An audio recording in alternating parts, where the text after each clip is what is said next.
Listen carefully, sisters and brothers. You want to get close to Allah and you want to feel happy? Listen to this. There is nothing more beloved to me that my servant does than the types of worship which I made obligatory upon him. Fard, the hijab, the 5 daily prayers, the fasting. See that it's fard, you must do it.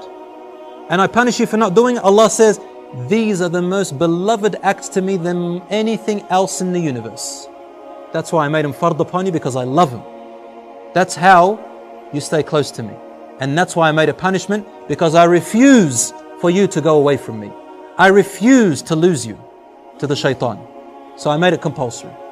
Then he said, وَمَا يَزَالُ عَبْدِي يَتَقَرَّبُ إِلَيْ بِالنَّوَافِلِ. And my slave keeps coming closer to me with voluntary work. Things that he didn't make compulsory, but you do them out of your own goodwill. Sunnah prayers, dhikr prayers, helping Muslims, making dua, saying a nice word to someone, smiling to your wife, assisting your wife, feeding your children. Even if you are a man, you get up in the morning, feed your children.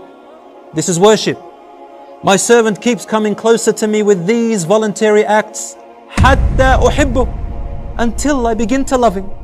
فَإِذَا أَحْبَبْتُهُ, and when I begin to love her, I become her ears that she hears with, her sight which she sees with, her hand which she touches with, or his legs which he walks with, or which he stands on, supports himself with. If he asks me for anything, I will give them, and if he sought protection from me, I will protect them. You know what it means to be your ear, your hearing and your sight and your hand and your support? It means that your ears suddenly, you'll feel like your ears only want to listen to good things. You know, pop music, Islam forbids it, right? And we know why. Your ear once used to love listening to it.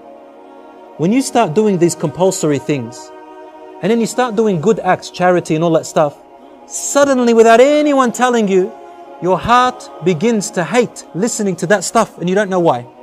And your ear doesn't want to listen to it. Then you find comfort in Quran.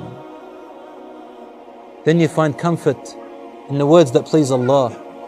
And you feel discomfort when you're sitting in a group and someone backbites someone else. You don't want to listen. Someone talks about rubbish. You don't want to listen. Someone begins to abuse. You don't want to listen. Someone tells you, Rasul ﷺ said, you open your ears, your eyes.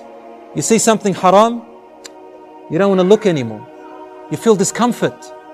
But the one who doesn't remember Allah, their eyes find pleasure in it, lust. But the ones whose eyes, Allah becomes their sight, their heart is filled with iman. Your hand doesn't want to touch anything that's haram, hit in any way that's haram, steal anything and only touch the good. Your legs refuse to walk except to places which Allah loves. I become his sight, his hearing, his hands and his legs. May Allah subhanahu wa ta'ala make us among them.